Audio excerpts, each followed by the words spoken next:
what you want, when you want it, where you want it. This is The Mesh. Footcandle Films. Film news and reviews from two guys who really like movies. This episode is brought to you by the Footcandle Film Society. For a schedule of upcoming screenings and membership information, visit the Society's website at www.footcandle.org. Hello, everyone. Welcome to Footcandle Films here on the Mesh.tv. My name is Alan. Right across the table from me is Chris. How you doing, Chris? Doing well. Looking forward to discussing movies, and Oktoberfest happens to be in Hickory this weekend. That's right. If you are listening anywhere in the vicinity of the Hickory, North Carolina area, the beautiful downtown Hickory, North Carolina area, we do have Oktoberfest coming this weekend. I tell you, my only goal for Oktoberfest weekend every single year, Chris, is funnel cake. That's it. Not an oompa band and a hot pretzel? Well, that's always in the background happening, but got to have the funnel cake. As long as I have a funnel cake walking away from Oktoberfest, mission accomplished. Okay. All successful. That's fair. It does get a little crazy downtown about this time of year. Our parking lot, which our building for our studio is really right next to the downtown square. So Our parking lot basically becomes the spillover parking lot for Oktoberfest. I'm expecting to see that be the case as soon as we walked out of the studio this afternoon. Yes. It'll be a beautiful weekend. Beautiful time to be outside, but let's not talk about being outside. Right. Let's talk about being inside a darkened, quiet theater. And as we talk about our films for this episode this time, before we get into those real quick, you are listening to the Mesh.tv. This is our online podcast network of audio and some video programs, putting out shows on a regular basis. We've got a nice library of shows at this point. I believe we've got 14 programs we put on a regular basis. Footcandle Films is just one of them. But you can actually go back and listen to any old episodes on the Mesh.tv. You can comment on any of the shows. You can send us a message, all of that. So we really love to hear from you. And we'll remind you again before the show ends on how you can reach us there. Chris, today's show, what we're going to do is we're going to have two big reviews. We're going to be talking about the latest film from Ron Howard, which is the film Rush, starring Chris Hemsworth. Thor, as you may know him. Thor. Yeah. But then first, what we're going to do is we're going to talk about the new film from Alfonso Cuarón, starring George Clooney and Sandra Bullock, called Gravity. But once we finish those two previews or reviews, then we'll go into some news. Then we'll talk about a little bit, we'll answer a question or two from the inbox, and we'll close out the show with our recommendation. Films that you ought to check out online or available in some other format that you can watch from the comfort of your own home. It's films that maybe you've overlooked or not aware of. Sound like a plan, Chris? Yes. You ready to go? Let's do it. All right, let's get into our first review, which is the film Gravity. Explorer's been hit. Explorer, do you read? Explorer, over. Explorer. Astronaut is off structure. Dr. Stone is off structure. Dr. Stone is detached. You must detach. If you don't detach, that arm's going to carry you too far. Listen to my voice. You need to focus. I'm losing visual of you. In a few seconds, I won't be able to track you. You need to detach. I can't see you anymore. Do it now. That's right. Chris, when the film Gravity was announced, I don't know, a year ago, I think I started hearing some rumblings about this film about a year ago or so. Okay. These are the kind of pieces that I was putting together when trying to evaluate whether I was going to have an interest in this film. It is directed by Alfonso Cuarón, who, for those of you maybe not familiar with his work, his last big film was the film Children of Men. Yes. Which, Chris, big fan of? A fan of. I don't know, big fan of, but definitely a fan of. I was a fan of it from a true technical nature. I think the craftsmanship in the film, really good. The premise of the film was also very good. What a lot of people have probably seen, but maybe not even really putting the name with the film, was one of the Harry Potter films, Harry Potter and the Prisoner of Azkaban.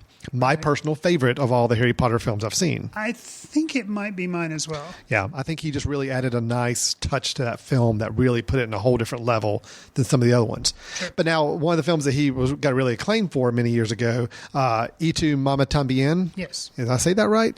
Yeah, I think I was pretty close. Close enough. That was a film that he got a lot of acclaim for, kind of put him on the map. Then he went on to do Harry Potter. Then he did Children of Men. He's done some other smaller projects in between, but really those have been the three big films. Gotcha. So now I read about this. I said, okay, director is Alfonso Cuarón. That's interesting. Then we learn it's George Clooney and Sandra Bullock, who I'm not a big Sandra Bullock fan. I do like George Clooney as a presence on screen. Sure. Sandra Bullock could take her or leave her. Then I'm hearing it's a sci-fi film. Well, not even really a science fiction. It's, to me, science fiction is a whole different label than a fictional story that's based on science. Right. Wouldn't you agree? I mean, Yes. This is not a sci-fi movie. This is a fictional story, but grounded very much in a realistic world of science. Okay, so fictional science. Right. Fiction about science instead of science fiction. So now I know you're a huge sci-fi fan. I am. Again, we Not could go. fictional science We fan. could go back to the whole Prometheus thing. So Yes. of course, we know that you're a big science fiction fan. This being a little different in that it's not fantastical in any way. There's no real sense of something original or unique. I mean, this is all very much a grounded in reality story. We have the story of a medical engineer and an astronaut working together to basically help each other survive after a very, very frightening accident taking place up all these feet up in the air, up in space. They're up there working with either a satellite or something. I'm not even quite sure what it is they're repairing at the beginning. It's really not that important. The whole thing is they're where they are at that point gets hit by debris that comes from a satellite being shot down or being destroyed. It causes most of their crew to be killed immediately. The two of them are left, and they have to really just help each other get through this situation and try to get back home. The premise is very, very simple from that standpoint. Knowing that you're a big sci-fi fan, but knowing this wasn't really a typical sci-fi film, but it has that space and space exploration type side of it. And knowing that you generally have some positive feelings about Alfonso Cuarón as a director, I'm really anxious to hear your thoughts. I know, we both seen the film. We did not see it together. Sure. I haven't had a chance to talk with you about it. We intentionally don't talk about our films until we review them. I ruined last time with Spectacular. Well, but but this is probably the most anticipated film for me to hear your take on, because I'm really curious what you thought of this film. Technically, this film, as you've probably heard, if you've seen a trailer, then you know this already. Otherwise, you've heard people buzzing about how the technical aspect of the film and the look of the film, the cinematography, the special effects, all of that is amazing. Okay. And it is worth seeing. However, I will say for me, the story was non-existent. I wouldn't say I found myself bored, but I found myself restless. I expected more. It was Castaway in space. And that's all it was. An interesting way of looking and at it. I've seen, Castaway in space with Tom Hanks on an island. It's kind of like, how am I going to survive? This was that, but up in space, how am I going to survive? And I just found it kind of repetitive. A little It had bit. never been done before as far as up in space. The environment was new, but the idea was not that interesting to me after the first scenario or two played out. And I just, it's like, for instance, a movie that was based on something that happened in real life, 127 Hours, that was interesting. It was a survival story, but because it was based on real life, it actually was more interesting to me. This was the same survival type thing, but it was in space. But yeah, it just didn't have a whole lot for me. So technically, you're giving it high marks. I mean, you're saying technically it's something to see. You're just let down by the story itself. It just really didn't help captivate you as much as it could have. Correct. I mean, I think if you are interested in this movie at all, I would encourage you to go see it in the theater, because unless your TV is really, really impressive and you have a really impressive home theater, it's worth seeing it in a movie theater, because just to see how they shot space. And it's amazing because it convinces you that he did shoot it in space. He didn't, but it really, unlike any other movie, it's like they're constantly floating. There's all this stuff going on, and you never have a sense of gravity. You always have a sense of zero gravity. And to pull that off for 2 hours or 90 minutes, An hour and a half, yeah. Hour and a half. To pull that off for that long is pretty impressive. Yeah. So for that feat alone, I think it's got to be admired. But Okay. After the spectacle nature of it, I don't know. It's just not that impressive to me. I'm similar in my thinking. I really liked the film. I really enjoyed it. I'm with you on the story. Some of the moments trying to follow the character or characters from scenario to scenario and why they had to go from one spot to another and what they're trying to do was not as well communicated, and it didn't really engage me as much in the follow through of that story. Engaged is a good word. Yeah. If you'd have told me, and when you see a film like this, and people still talk about it, it's like, oh, the sci-fi thriller of the year. And like you said in the setup, very good job of doing that. it was a fictional science story, but it is not sci-fi. Oh, no. There's nothing fantastical whatsoever about it. The word you used, engaged. I expected to be more engaged, and I wasn't. And I don't think it was just a matter of my expectations going into the film. I just think there wasn't a lot of meat on the bones. Yeah. So now technically I'm with you. I thought it was a beautiful film to watch, and I found myself more times wondering how they made the shots as opposed to really being engaged with what was going on in the story. Now, if you want to look at it from a technical standpoint as a piece of work that you want to examine and watch and experience, it's great. It's absolutely phenomenal. There are some moments, especially, I'm never a big fan of point of view shots. I think point of view shots are gimmicky. But yet in this film, I think they were brilliantly used. And the fact that you even had a little bit of a glass layer in front of you while looking through, just like you would be seeing through their helmets. Got you. Was really impressive. And those are moments I really actually thought were probably the most engaging parts of the film, when I actually felt like I was watching through their eyes and seeing what they're having to deal with. So from a technical standpoint, I thought it was genius. I think just there again, almost like Children of Men. Children of Men had a lot of long takes.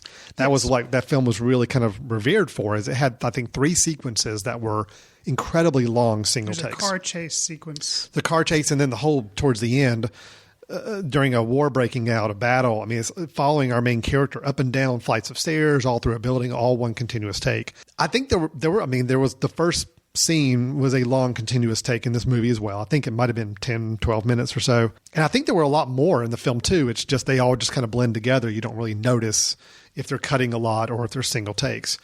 So technically he's still keeping on this idea of making the film very challenging to make and to watch and experience visually. And I like that a lot. But I am with you on the story. I thought it was just I didn't get as engaged with the characters as I guess I really wanted to. Where it was more I was watching them from a procedural standpoint to figure out what steps they have to go through to get there, as opposed to caring about them to really want them to survive. And I think that has a lot to do with the storytelling involved. Visually, almost perfect. Storytelling left a lot to be desired. I agree with you on that. And upon reflecting on the film a little more, as a director, I think Karan is one of the best we have going. He may have co-wrote, but I know he at least wrote the screenplay for Gravity. He co-wrote it. And he co-wrote it. And I think that's where Children of Men was based on a book by P.D. James. And of course, the Harry Potter book. I think we've heard of that. It's J.K. Rowling. So he is a wonderful director and can adapt source material like nobody's business. But with Gravity, I think it could have used some source material other than just a screenplay. Well, it is almost like writing to the technical nature of the film. It's almost like I've got these ideas for these sequences and shots. How do I stitch it together into a story? Interestingly enough, not Wikipedia, but IMDb, I was researching some things last night, and I saw that he at one point supposedly wanted to be an astronaut himself. And I wonder, and of course that didn't turn out, and we got a wonderful filmmaker instead. But I wonder if it was kind of like, I want to shoot a movie in space.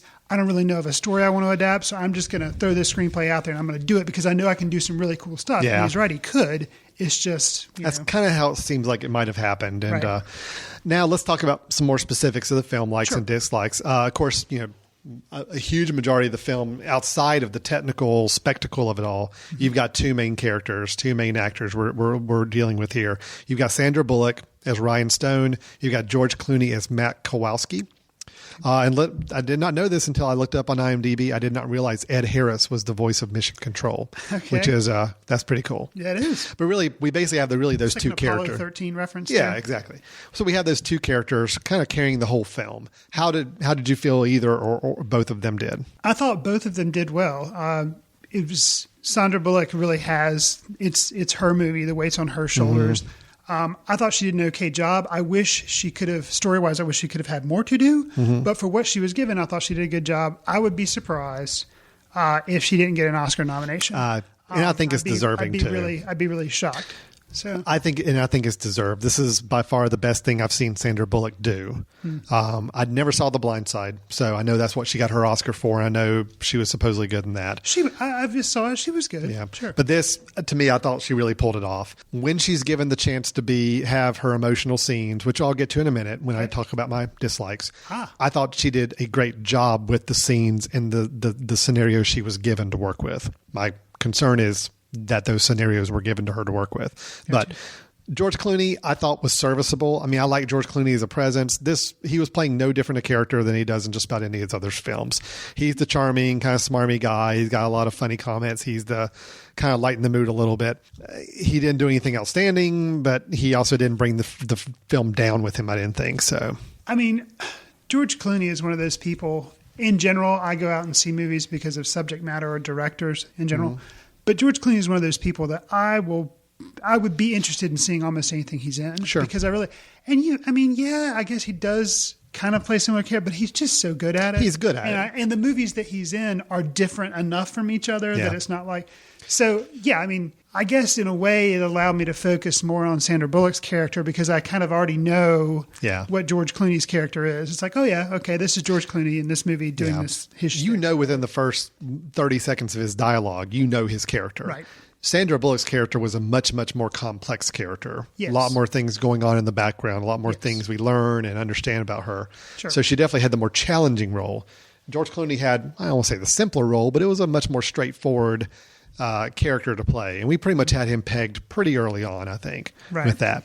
So the film does spend most of its energy and attention for the audience focused on the spectacle. Yes. You're right. The story is thin. I don't think, they really set this out to be this deep, provocative, huge, engrossing story. They wanted the spectacle with some threads of story between it, maybe. But they do try to go a little more on the dramatic side, I think, in the latter probably 30 minutes of the film. Right. Where up until that point, it's basically been a survival film. Mm-hmm. It's been a procedural. We have to get to this space station. We have to preserve oxygen this way. We have to do this.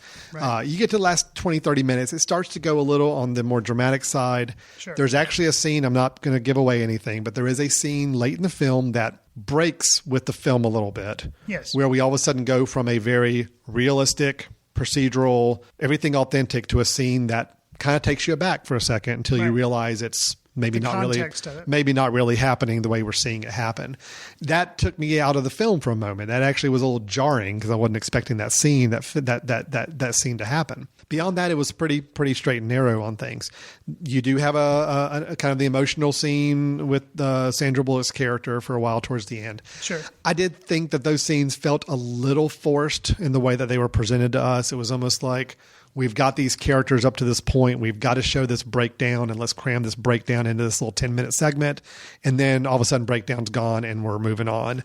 I felt it was a little forced. It didn't play as naturally to me, the kind of character that we had there. That's interesting. I know the reference point you're making. Mm-hmm. And to put on my Footcandle tap dance shoes, I shall do the little dance. Have fun with that. Try to dance around it. Yeah. But I will say that for me, it actually kind of brought me back into the film a little bit because everything was just so kind of repetitive that little kind of that instance I was like, oh, okay, where's this going? It kind of woke me up. It was like a welcome jolt to you. Yeah. Right. Okay. So I can see that. It definitely jolted me. Right. And that it was not at all what you expected. And you kind of, as the scene's going on, you're wondering, how is this even possible? And then you come, it was an interesting choice in the film. There again, we're trying to go very anti-spoiler on this, but overall, it was a pretty straight and narrow. Like you said, it was a castaway in space for the most part, but with less emotional digging into the character.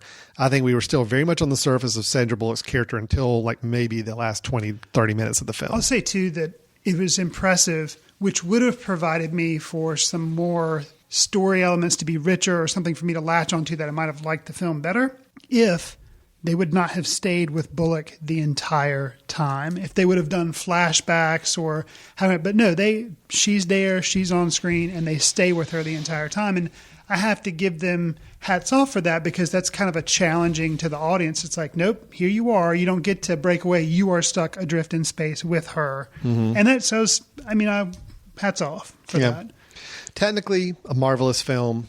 I think we both agree story was somewhat lacking, and we wish it had gone a little deeper and a little better with the characters and give us a little more of an engaging story to attach to. Agreed. But again, I wholeheartedly endorse people to go out and see it just for the spectacle of it and to go see it in the theater setting. You saw it in 3D?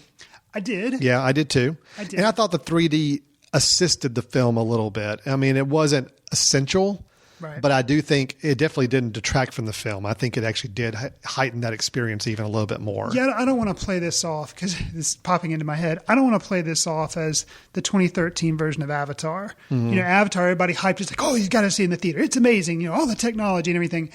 And then afterwards, and everybody, I thought it was amazing when I saw it, but then you start to think about, oh, the story was horrible. It kind of fell apart. The acting, a lot of it wasn't that great. The acting is still good here. The visuals are amazing, and it is worth seeing in the theater. So it's not Avatar. I don't want you to get that thing in your head that I'm trashing it that much. But well, you and I are not generally big fans of 3D in general. This is a film, though, I do say if somebody asks me, should I go see it in 3D, I'd say, yeah, I think you should. I think it's worth seeing it in 3D because it does add a little bit more of an element. There's actually a kind of an interesting scene where they utilize the 3D where one of the characters is crying. And the tears, because this is in space, the tear and they're inside the ship, crystallizes and basically floats off the face. And it is maybe a little gimmicky, but just it was one of those extra touches that watching in 3D, you just felt a little more immersed in it. I actually probably wouldn't lobby for 3D. Now, granted, I would need to see it not in 3D to be able to judge the two, but I felt like seeing it in the theater big is what's important to give you this sense and scale. Maybe like an of IMAX space. setting would be the key. Right. Yeah, I would probably lobby for that. It's probably amazing in IMAX. But to get the scale, I would say see it in the theater. But the 3D, I really didn't sense it that much. The one that I did really sense was the one you talked about, which I did think was gimmicky, of the floating tear. Yeah, so it was neat, though. I liked it. Okay, so Gravity, we are giving an endorsement to, but with some reservations, and just know what you're going in for that we think is impressive, and some areas maybe it fell a little short in. All right, well, let's move on to our second review. We're going to talk about Ron Howard's latest film starring Thor, Chris Hemsworth, and the film is Rush. The closer you are to death, the more alive you feel. You're James, aren't you? Yes. Who's that? It's Niki Lauda. He's just been signed by Ferrari. He's a nobody. Look at the way he's driving like an old man. Right now, with zero incentive, why would I drive fast? Because I'm asking you to.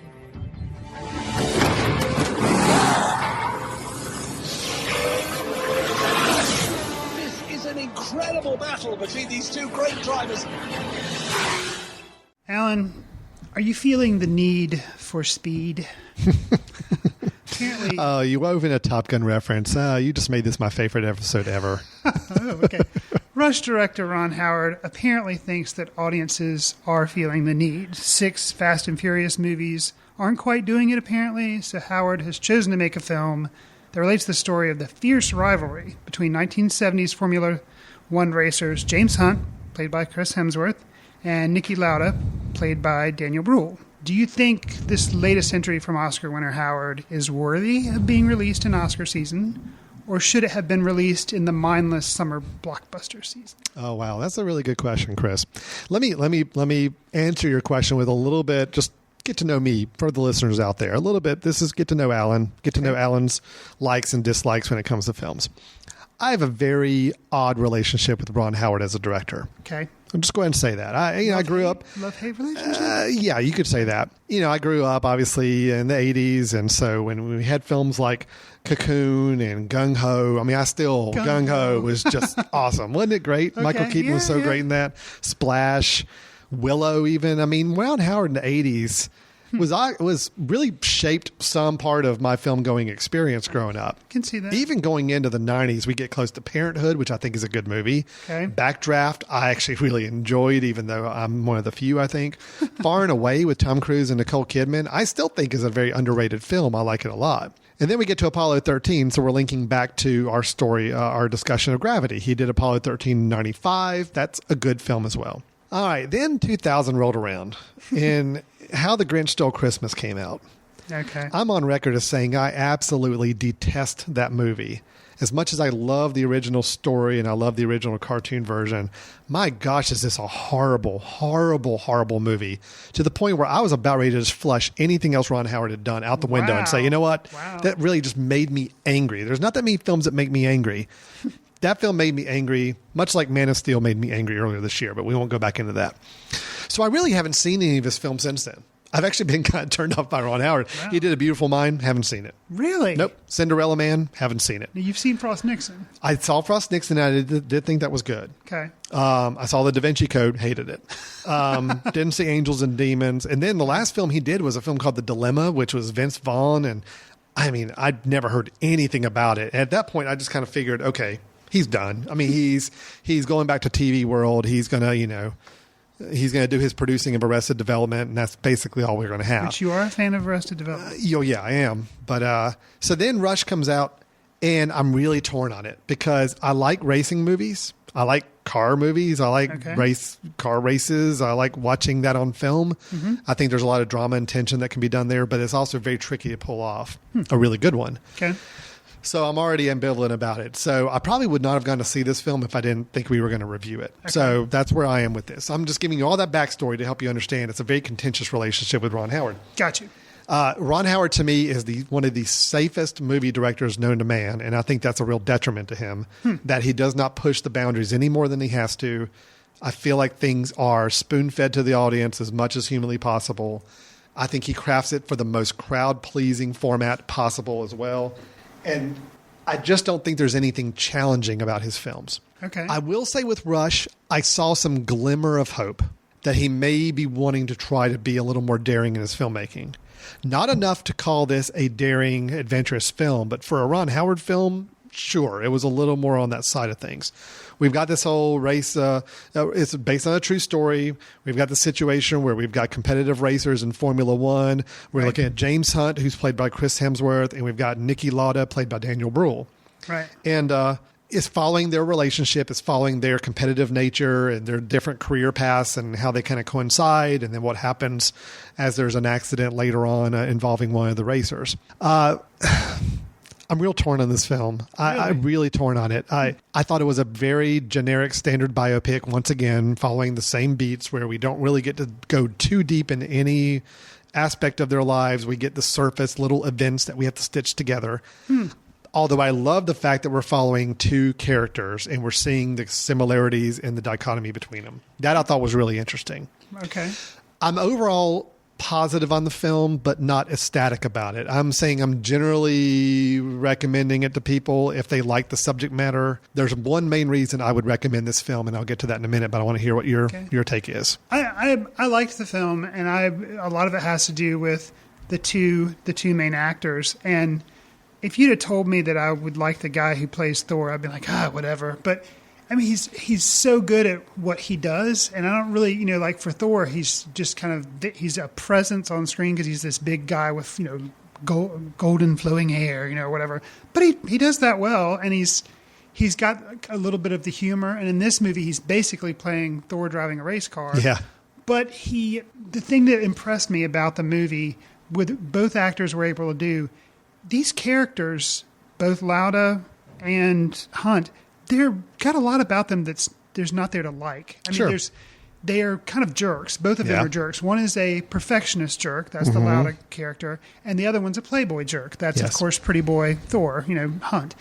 But yet, as an audience member, I credited it to the director, the writing, and the actors that they made me like them despite themselves. Even though they were being jerks, you could see no, these are interesting people.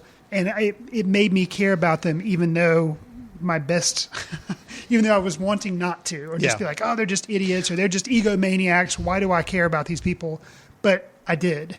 And I think was a strength on the film. And you were mentioning, I actually don't think I've seen a lot of race. I've never seen Days of Thunder. I haven't seen that one either. Okay. So I actually haven't seen a lot of sports NASCAR movies or anything. So I thought that the cinematography and the editing of the film made, of course, racing's exciting. There's tension there, but it didn't get too frantic or hard to follow. I felt like I could follow the action. And I think it was pretty good with handling that. And it's tough with Formula One racing, too, just because the cars do look very similar. It's hard to tell them apart many times. I think they did a good job of letting you follow the action on it. Again, I think it was the most daring filmmaking I've seen Ron Howard do, which isn't saying a whole lot, but it is still the best thing I've seen him do in quite a while. And I agree. I think the racing scenes were very well done. It was a different style of film for him. It had that 70s grain to it. It was a lot more kinetic editing. It was definitely more impressive than I've seen him produce in a while. Well, you've talked about, which I guess I'd never thought about it quite that way, but his films trend towards the safe. Very safe. And he kind of, you could say, he smooths out the rough edges of all the characters. Yes. And that's what was surprising me in this film is Hunt and Lauda, they've got some things about them that are not nice. And he doesn't file away. He just kind of puts it out And there. even the moments that So you start to feel like the film's going to lead you down a path of liking these two characters, he normally doesn't let it go all the way to that point. So you still pull back and realize, oh, no, they're still jerks, but, at least they're maturing jerks. It's like there's a progression. There is a development in the film, but it's not ham-fisted. Oh, look, this situation has now changed everybody and everybody's different now. It's not like that. Go ahead. I'd say one of the negatives that I have, because, it seems like I'm a little bit more positive about it, I think. Maybe a little bit, yeah. But one of the negatives that I do have is there's a final race showdown between the two. And after that, the film I feel like wraps up really quickly. It does, like yeah. A montage sequence, and I felt like that was rushed. I will say, though, there is still a moment in an airplane hangar between the two. And if there was to be an Oscar moment of lines delivered in a moment, that was a good scene. I thought that was really strong and a good way to kind of go out. Yep. So I agree. It was my favorite scene of the film was the very last one. Basically, Okay. Thought that was really well handled. I'll go on record as saying, I thought Chris Hemsworth was fine. I mean, he really was playing Thor as a Playboy Thor. Sure. And that's fine. It worked for him. He fit the role very, very well. I couldn't imagine anybody else playing that role better of that character. He and some of the nuances that he, in addition to being Playboy jerk, but one of the nuances that he had that you saw kind of develop was that he was very nervous about. Oh things. yeah, he was very insecure. See it. Yeah. But he would vomit before almost every race. And Yep. then he had this Nervous twitching. Yep. Yep. And I thought he handled that really well. Like he's cool on the surface, but yet he's nervous as all get But they out. didn't beat it over the head with us either. I mean, they just said, oh, look, he's over there throwing up before the race, and look under the table, he's twitching. Right. So they didn't really call a whole lot of attention to it. It didn't become this big plot point, but it's like it did let us peek under the surface a little bit of the character. Sure. I got to say, though, Daniel Bruhl, wow, I really liked him in this film. This is a guy that, a lot of audiences probably not that familiar with him. In Glorious Bastards, he did have a part. He was the sniper that was the hero Nazi sniper in the film. Right. He had a little bit of a role in The Bourne Ultimatum, which I don't remember him from that. And I think he's also in The Fifth Estate right now, too, I believe. I'm looking forward to that movie. Yeah. So, but I thought he was really good as Niki Lauda. I mean, this is a complicated character to play. This is a perfectionist, a strategic racer, very little personality, even to the people close to him in his life. Right. There's a scene late in the film that normally they would have played up as the big emotional romance scene between the couple, and it didn't go there. I mean, Right. He made a decision based on his relationship with his wife, but yet it didn't go down the Hollywood path of playing it up as a big embrace and a Right. big whatever. It's like he just acknowledged that I just made this decision because of you. I'm done and moving on. Right. I thought that was a really, really good character to play. And I think it was, And you got to give. Well, I guess it was an event that happened in life, so you can't really give the director or the screenplay credit for that. But the handling of that moment, no. I feel Again, like I'm not only saying Bruhl, but yeah, this is the best thing I've seen Ron Howard do since probably Apollo 13. And I think because he was a little more adventurous with this. Gotcha. I almost get the sense that he wanted to try some new things with this. And I really liked it. It was still the typical trappings of a biopic. I do think it did a lot of jumping around. I think the Olivia Wilde character who played James Hunt's wife midway through the film, I think it was like 3 scenes and it just jumped from spot to spot to spot and we're done. Yeah. I felt like a lot of the movie was still that way. It's like, okay, we have to show this scene and we got to show this scene and then we got to show this scene and jumping from scene to scene. That I always just hate in a biopic structure, but I do like the fact that it was 2 characters we're following and it gave it a little bit more of a back and forth to kind of play around with. Well, and their rivalry, I was unfamiliar with it. Mm-hmm. Same and here. It was interesting to me to see the development of that and how they continued to handle each other. That was really interesting. I gotta say one thing I absolutely detested though. Okay. I'm curious as to what this is because I don't. The voiceover narration. Which I just thought was ridiculous. I mean, it didn't even sound good. It was, almost like an afterthought where it's like, wait a minute, people aren't going to quite know what's going on. Daniel Rule, right? By both of them. Both of them, they use some, but it was heavy in the beginning and then it didn't use it throughout the rest. And then it tapped in a little bit at the end. It was very inconsistent. Okay. And even just the tone it was recorded in just sounded very flippant and almost like not keeping in tone with the rest of the film. I just thought that was very off-putting.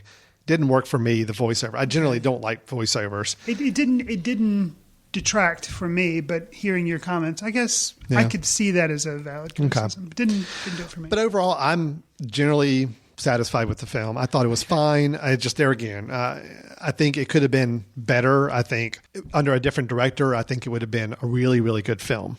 Under Ron Howard, I think it was a serviceable film, and it was one of the better Ron Howard's films in a long time. But I just, I really want him to be a daring filmmaker and try new things. And he was starting to experiment with it in this film. So I'll give him credit for that. Maybe we'll see what the next film comes.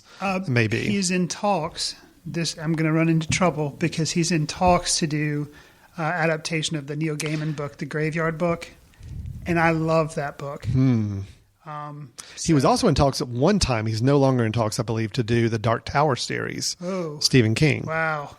So if those are the kind of choices he's going after, I'm all for that because that definitely sounds a lot more interesting material to tackle than the latest Vince Vaughn comedy or, whatever else, or trying to adapt the Grinch Who Stole Christmas. Sure. These sound like challenging projects. So maybe he's kind of getting to a point. He's saying, you know what, I really want to push myself a little bit. I want to try something different.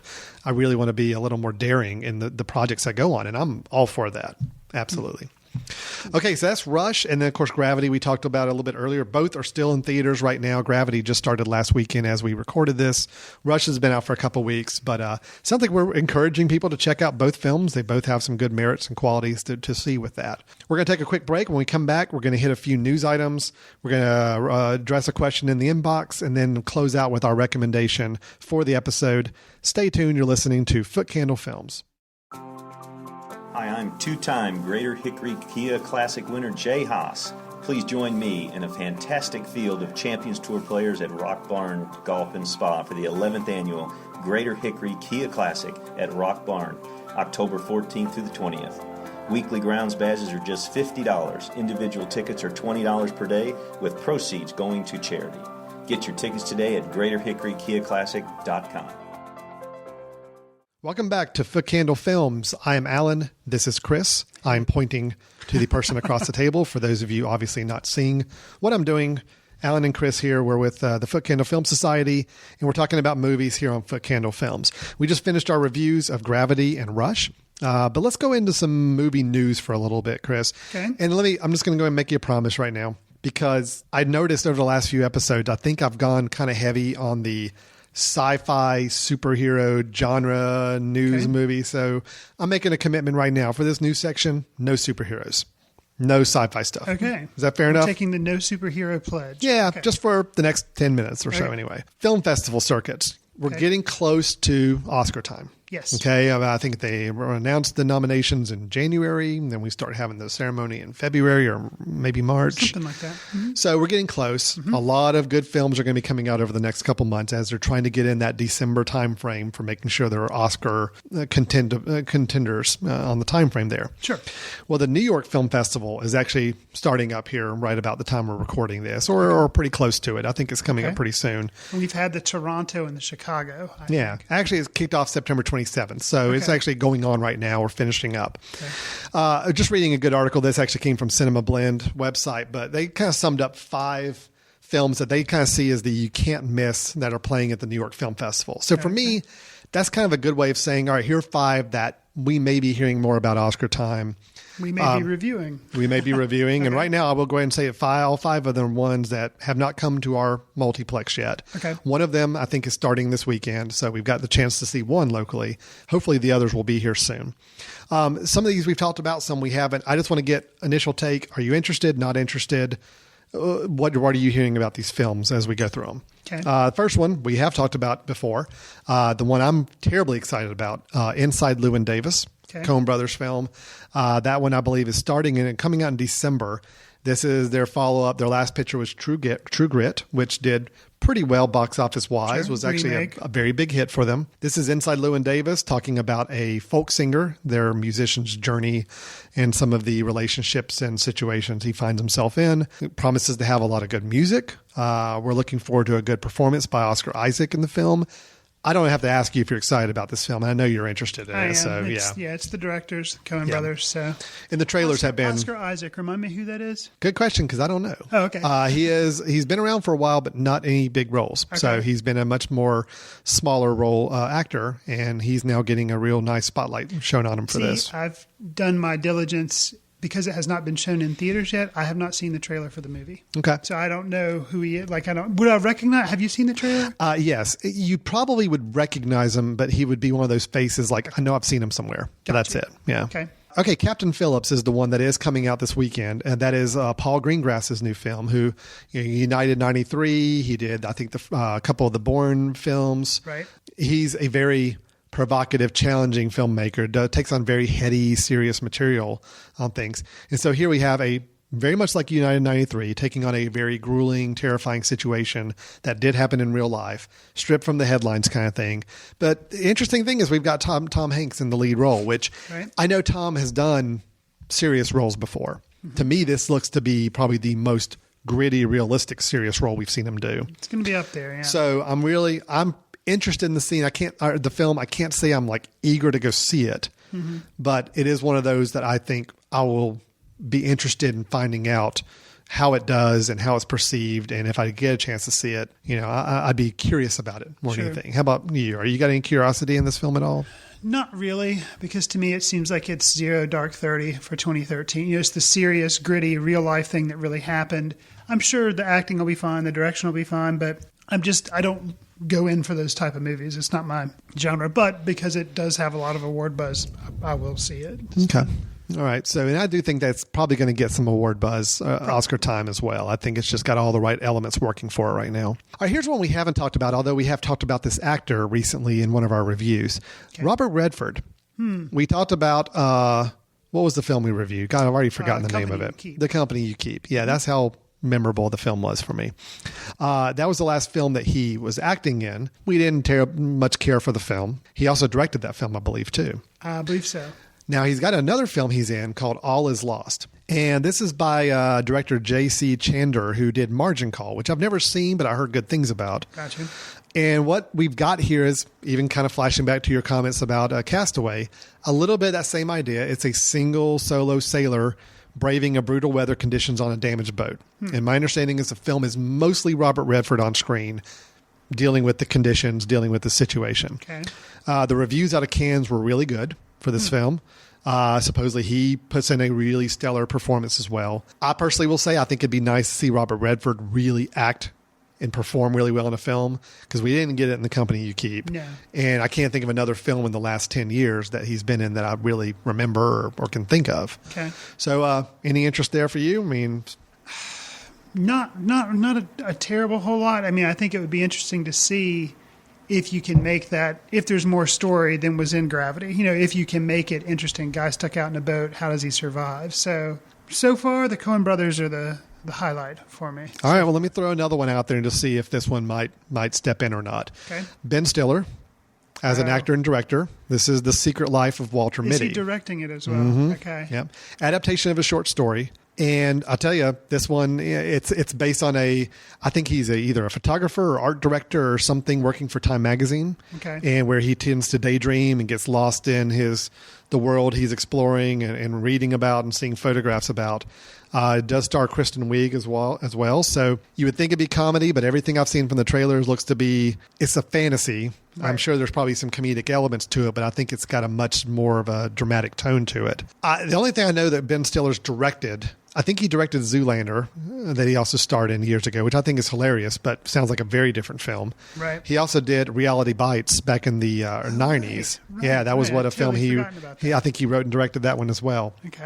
Yeah, it seems like it's a Cameron Crowe film, but it's not. Yeah. So I'm curious about the film. Thoughts? Have you seen the trailer? Do you have any? I have. Unlike Because they showed it at the Davis, Carmichael yeah, lot. They so, show it yeah. at the local theater. So every time I've seen a movie, I've seen it. It looks good. I like Ben Stiller. Okay. I really like Kristen Wiig. I've read the short story that it's based on. It was actually a story that we had to read, I guess, in middle school maybe, or maybe it was early high school. So I've read the story it's based on, and it's like, a 5-page story. Really short story. So it'll be interesting to see how they could stretch that into a movie, but I am curious about that one. Well, it's got a nice look to it, and it does seem to be a lot of fantasy, a lot of various locations in his mind, and how much is real, how much is not, that kind of feel to Does it. it state what it's rated? No, I haven't seen that yet. Because I'm curious, because it is coming out. I think it's the major release is Christmas Day. Yes. And I would like to take the kids to a movie. It'd be Christmas nice if Day. that was a kind of a good PG rated film that Right. people could see. So we'll see. So, One that is definitely not PG rated, but number 5 on the list of 5 can't miss movies playing at the New York Film Festival. Blue is the warmest color. oh, This is, this is one, if you haven't heard about it, and I'm not even going to try to butcher the director's name. It's a complex foreign name, and I'm really, out of respect, I'd rather not even try to butcher it. So I recommend you look it up if you want to see the name of the director. It was a big sensation at Cannes. It walked away with the Palme d'Or trophy. It is about 2 young girls falling in love, and supposedly it's a very intense look at true love and relationship, and it's supposed to be very unflinching and very, also very provocative in the way it's portraying their relationship. I think kind of a not rated or NC-17 rating. So my understanding, very, very interesting film. Not one we're going to get here in Hickory, North Carolina anytime soon. So. Probably not. Yeah. But that is one that is getting some acclaim as well. So is it a foreign film? Yes, okay, it is. It is foreign film. Yeah, it is foreign. The young co-stars, they're both actresses from another country. Adele Exarchopoulos and Leah Seydoux give heart-wrenching performances that transcend language barriers. Anyway, I'm hearing really good things about it, but there's also been a little bit of controversy where the 2 actresses have gone on in the public and basically said how horrible the filmmaking experience was and the director was to them and everything. Really? So a little bit of that going on behind the scenes. Huh. But that's there again. I kind of can tell from your face you're not interested in the film. I'm not terribly interested in it, and I would be curious to see from just the nature. It sounds like it has a lot of intense, sexual material in it, and it just sounds like because it is dealing with 2 women, it sounds like it would be more exploitative than it would actually be revealing any like true nature or being real. It sounds like it's just there for being exploitation. Well, so I'd be curious to see if, despite an NC-17 rating, they could actually handle the material in a sensitive, dramatic way, even if it is intense. Does that make sense? Mm-hmm. No, absolutely. So, because from the description and everything, it just sounds like it's just there for shock value and everything. So yeah, and I don't think that's the case. I mean, I think from everything I'm hearing, it's actually kind of a it's a well-made film and it's a very realistic portrayal, and I don't get the impression that it's exploitative at all. Right. It could be, but everything I'm reading sounds pretty promising with it. Okay.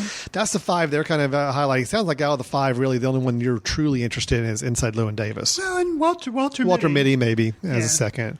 And I'm the same way. Those 2 are the 2 that stand out for me the most. I'd be interested in seeing all 5 of them, and if I get a chance to see all 5, I probably will. But that's where I am with it as well. So. Okay. Now, I'm going to do something a little different for our other news item here, Chris.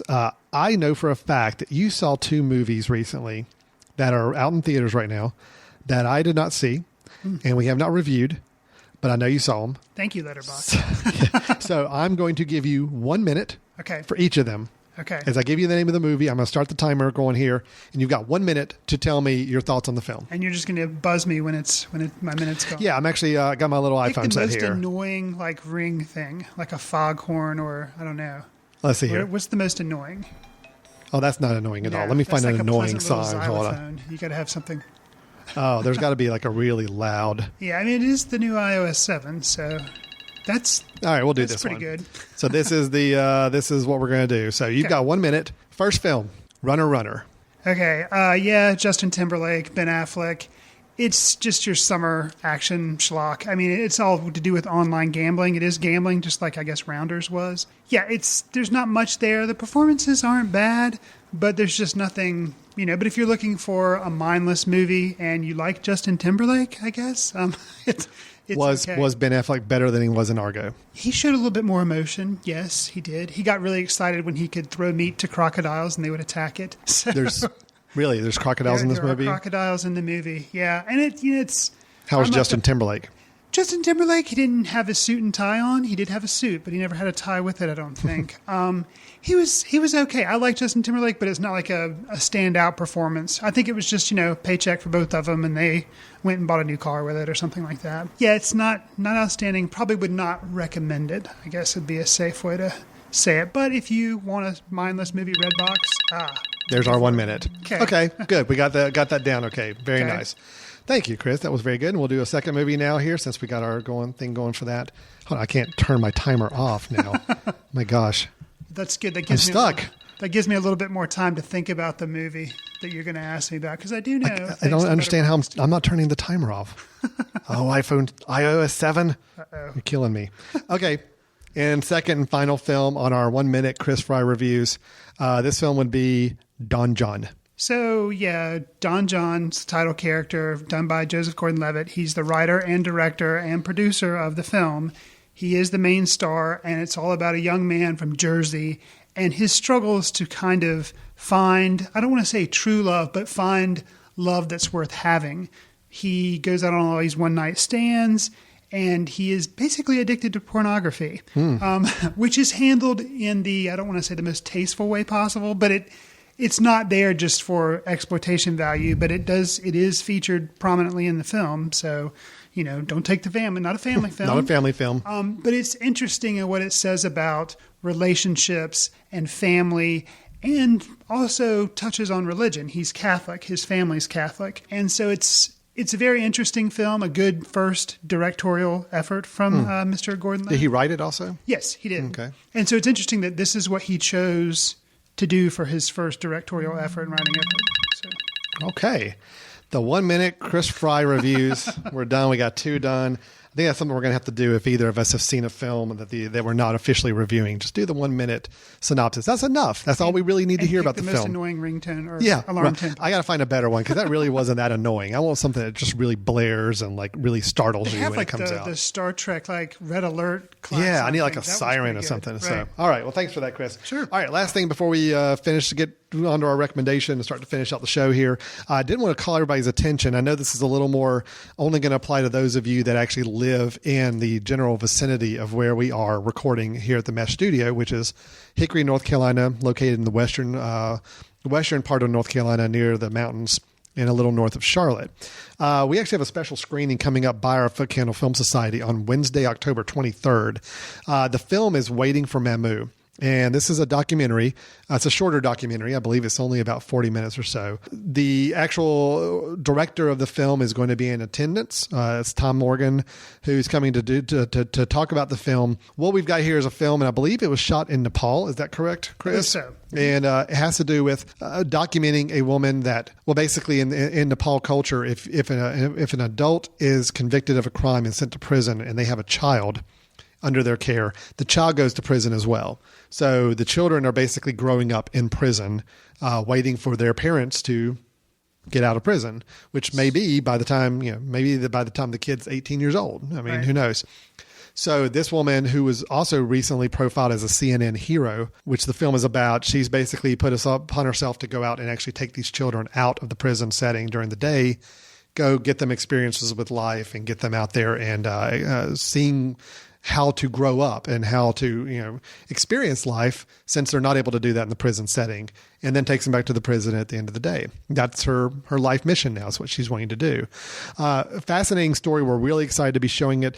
Pushpa Basnet is the woman that the documentary is about. Okay. Thomas Morgan is the director, who will be joining us on Wednesday, October 23rd for a special screening at the Carolina Theater in downtown Hickory of this film. Susan Sarandon and Morgan Spurlock are both executive producers on the film. Okay. He's gotten a lot of acclaim, a lot of attention from the Hollywood community for this film. So we're expecting some really good things from him as a documentarian in the future. Sure. He's got a fascinating story to boot. So just want to throw that out there, and it'll be on the Footcandle Film Society website, which you can look and find at footcandle.org, information about the screening and any other details about it.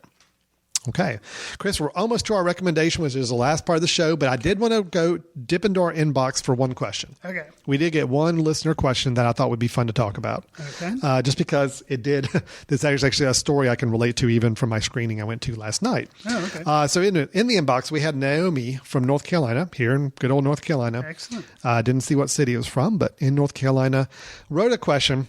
She was very curious about our movie watching habits as they relate to each other. Gotcha. Her question was, do you guys watch movies together? And then she said, if you do, what are you guys like in the theater and with each other? Gotcha. I guess what she's asking is, do we talk? Do we talk about the movie before, after, whatever? She's just writing very curious about our engagement level during the film viewing process. So do you want to take that and tell how what our schedules typically entail of? Typically, we both, since we are like working and running all over the place, typically, and because we want to keep the show interesting, we won't go see movies together. Typically, we try not to do that. Very rarely do we see a film together. Very rarely. I think, I'll speak personally for me, I like to get there before the previews start. Same Even though here. I don't like to see a lot of previews, but I just don't want to take any chance of missing the first of the movie. So I know if I get there before the previews start, I'm going to make the first of the movie. So you're one of, like me, I have to be there at showtime. If the film is a 10 o'clock show, I got to be there by 10 o'clock. And even though I know there's 20 minutes of commercials and trailers, I still I don't want to take that risk that they decide this one time that they're going to start the movie at 10:05. Right. For whatever reason. Right. So, And my wife will say like, well, if it starts at 10, it's not really going to start till 10:30. I'm like, doesn't matter. Yeah. I'm the same way with you. So I am also pretty particular on, I like to be about halfway back in the theater, and I like to be in the middle, directly in the middle, and that's where I like to be. The sweet spot. There is one part where if it's scary material, such as the movie we reviewed recently, Prisoners. Yes. I like to be all the way at the back with no one behind me. Oh, interesting. Oh, okay. I could see that. So, yeah. I'm very similar. I have to be at the movie theater at the actual showtime, not 20 minutes in, just thinking I'll skip the trailers. I generally like watching trailers anyway. Gotcha. I do not enjoy commercials in the movie theater, but I don't mind watching 5 back-to-back trailers. I know some people will groan about that. I love it. But I do too. I think the trailer is part of the movie-going experience. So I'm with you on that. I sit in the same kind of spots, Yeah, but you and I, we don't go, A, because we have various schedules and kid schedules and all that. But 2, also, I think it's awkward to go into a movie and sit there and watch it together and then not talk about it afterwards, which we do try to bring our perceptions to about the movie to the recording studio here and be fresh with our opinions. It'd be really awkward to walk out of the movie theater and not talk about the film. So true. I will say, Naomi, one notable exception. This was long before Footcandle Films came into being. I think I know where you're going. Or the Mesh came into being. Alan and I were at a conference in Cincinnati, Ohio, I believe, and we went to go see Fargo. Mm-hmm. And it was a later night screening, and we were in the big city, but we're like, it's close to the hotel, we'll go. And there was an individual who would shout things out and mumble to himself. And this is Fargo, which, is kind of, it was a Coen Brothers movie. I liked it, but it was kind of dark. Yeah, right. It's actually one of my least favorite Coen Brothers movies. Huh. And I wonder if it's tainted from that experience because the guy kind of made me nervous. He was scary. He was kind of a scary guy. I still remember that screening. And that's still, actually, I had a close situation to that even just last night going to see Rush. Oh, really? Yeah, I walked into the theater. It was a 10 o'clock showing, which, I do like going to the late screenings. And 2 other people were in the theater. And they were sitting about 3 seats apart from each other. And as I sat down and the trailer started, this one individual started talking very loudly, shouting at the screen, commenting on what's happening on the screen. Nice. I knew that was going to happen. Oh, I know where this is going now. Really loud, deep, booming voice. And this is a small movie theater. Okay. So even though I got up and moved to another part of the theater, trying to get away from the voice as much as I could, it was still echoing and booming. And it was distracting. He wasn't scary like our Cleveland situation was. The Fargo guy but was frightening. It was still annoying. So okay. I will say this to anybody who sees me walk into a movie theater. that I'm going to go watch a movie. Don't talk to me when the movie's playing. Oh man. Don't do it. I mean, I'm sorry. Just well. don't talk to me. You can talk to me all you want before the movie begins and after the movie's over. But during the actual movie, no, don't talk to me. Do not make noises and be loud and talk with your friends around me, because I will get terribly, terribly annoyed. I'm the same way and also when I'm watching movies at home, do not talk to me when the movie's on. Same if way. You have a question, unless it's a movie I've seen 100 times and the kids are watching, that's okay. But if it's like a movie I'm trying to watch and actually follow, don't talk to me. Yeah, don't talk to me. Same way. So I guess from what I understand, there's a theater out in California that I've never been to but want to, called the ArcLight. Yeah. And they have that policy where there's no strictly enforced policy of no talking, no cell phone. I don't even know, do they do food? I don't even know if they allow food. But they have the same kind of policies at the Alamo Draft House as well, and where basically if you get on your phone and text or you start talking, they're going to come and kick you out right then. Right. I'm all for that. I mean, my thing is I do like to have my phone visible and on silence, but at least it will notify me if there's an emergency. If my wife or a kid, something's going wrong, I do want to have like a text message pop up, but I will leave the theater to respond or to do anything with it. And I will certainly have it on silence where it doesn't make any sound or any kind of noise. Sure. But other than that, no, I want it perfectly silent. So fair enough. All right. I think we're very similar in our movie going habits there. So thanks for the question, Naomi. Just a little peek behind the Footcandle Films curtain there about us. Okay, Chris, man, we've been talking for a long time, but we still got to finish up on one last part. We always like to close out our show with our online recommendation, a film you can find either on Netflix, iTunes, Amazon, wherever it may be, that maybe you missed, maybe you're not aware of, whatever it may be. Chris, you want to give us your recommendation first? Yes. It's October. This isn't a horror film, but it is a thriller, which, for me, I don't go out and see horror films, so thriller is as close as I'm going to get. It's from 2007, and it's a Spanish film. It's called Timecrimes, and it is similar in nature to Primer. Okay. And it does involve, obviously, from the title, it involves time travel, and it's really very simple and without a lot of special effects. It still achieves time travel and still achieves like heightened anxiety and the thrill nature. Timecrimes. And the director and writer of the film, and he has a small role in the film, is Nacho Vigalondo, which is fun to say. Which I love that name. Yeah, I mean Nacho. Yes. So I recommend it. It is on iTunes and streaming on Netflix. Timecrimes. I mean, I think I've heard of the film, but I really didn't know anything about it. So, and you said it was available on Netflix? Yeah, it's definitely available on Netflix. I believe it's on iTunes as well. Okay, great. Well, my recommendation is a film that, actually you can probably help echo with this, because we actually screened this film last night for our film society. We had the pleasure of Nathan Ives, a writer, director, visiting North Carolina for a while and showing his latest film. The film's called It's Not You, It's Me. It's a romantic comedy. I'm kind of hit or miss on romantic comedies. Sure. I really generally think most of them are pretty bad. There's a few exceptions. I really do like Notting Hill. I like some other films that are a little step above smart-wise on the romantic comedy side I'm okay with. Sure. When Harry Met Sally, I still think is a great romantic comedy. This one, honestly, when I saw the trailer, I thought, I don't know if I'm going to really enjoy this as much. I will say it's a really good film. It is an independent film. It's a low budget film, but it actually looks really good. I mean, it's well shot, well made. You've got some actors and actresses you'd recognize from it. Vivica A. Fox does have a part in the film. Eric Avari, who I've seen on a few other shows. Yep, there you go. He's in there. Beth Littleford, who used to be with The Daily Show. I think she does some stuff on the Disney Channel now. So it's got some names on there. It's got some people, and I thought the film was really good. The conceit is it's a gentleman who has a long-term relationship with a girl, but he decides he's going to break it off. And the conceit of the film is you've got different personalities inside their heads, both the man and the woman. You've got 5 people playing different aspects of their personality. You've got the, on the guy's side, you've got the chauvinistic, ego-driven guy. You've got the security, financially minded, safe guy. Looking towards the future. Looking to the future. You've got the actual female part, which is kind of tapping into his native female side of his personality. You've got a young boy who plays him as his younger self, kind of reminding him of his youth. Right. And And then you had a fifth person, which was kind of the doom and gloom, everything's bad, everything's neurotic type of thing. Right. And then you basically have those same type of characters on the female side too. So what's happening is we're watching this film, we're watching this relationship deteriorate, we're seeing these characters kind of battle it out up in their heads and trying to help move their host body along in a way. Right. It's an interesting concept. I like the way it was done. I like the way it was played out. First half of the film was a lot more of the comedic, a lot more let's play with the mind stuff. Last half actually got to be a pretty good commentary on relationships, and especially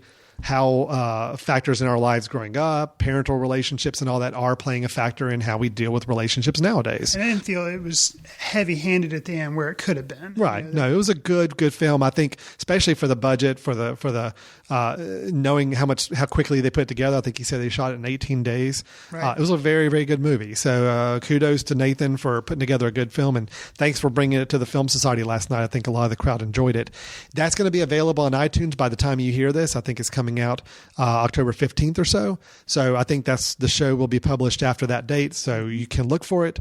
It's Not You, It's Me, written and directed by Nathan Ives. Definitely something to check out. So Chris, man, we put in a good show here. Gravity, Rush, we're both saying are good films. We seem to like Gravity. I don't know. I like Gravity a lot more than Rush, but I am still saying both films I'm positive on. Sure. You kind of the same way, maybe. Maybe flip-flopped. Positive on both of them, but I may actually like Rush. You like Rush a little bit. Yeah. Interesting. Both definitely ones to check out. We're still coming recommended from us. We talked about some films that are we're at the New York Film Festival, some of the ones to watch come Oscar time. Chris gave us his 1-minute reviews of Don John and Runner, Waiting for Mamu here in Hickory, Wednesday, October 23rd. Check out footcandle.org for more information.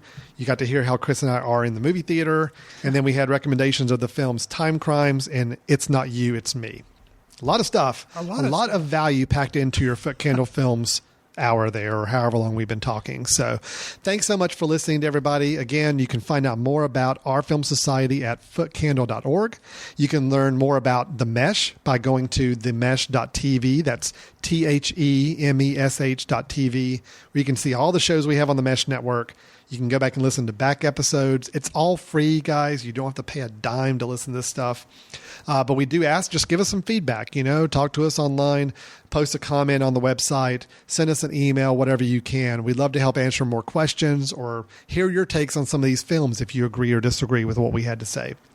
We get back together next time. We'll have a couple more movie reviews and some movie news to talk about. I think that's it, Chris. Anything we're missing? I'll say two quick things. Follow us on Letterboxd if you can. And then also Footcandle Film, the Film Society that we're a part of, we're considering putting on a film festival. So any aspiring filmmakers out there, drop us a line. Let us know you've got something you're working on or maybe something you already have in the can that you might be interested in showing at a film festival in the mountains of North Carolina. Yeah, we're shooting for something probably late fall of 2014. We're planning ahead. So about a year in advance, but right. Great call on that, Chris. Yeah, the Film Society, we are looking at that film festival for a weekend in the fall. So yeah, you got a film you're working on, something you've been involved in, something you're pushing through the film festival circuit, send it our way. The best way to do that is go to the footcandle.org website. And we don't have any information quite yet about the film festival in there yet, but there is a contact us form page. Just fill out that little form, say, hey, I'm interested. I have a film I'd like to show, or I will have a film by next fall. Let's start the dialogue and get that going, and we'd love to hear from you on that. Awesome.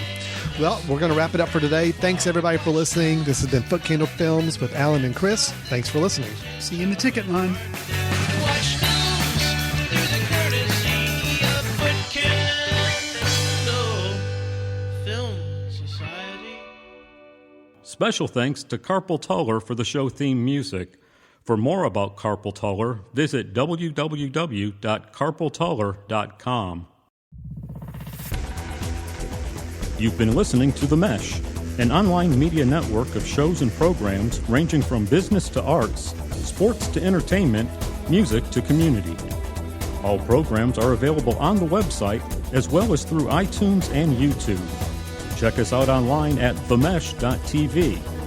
Discover other network shows and give us feedback on what you just heard.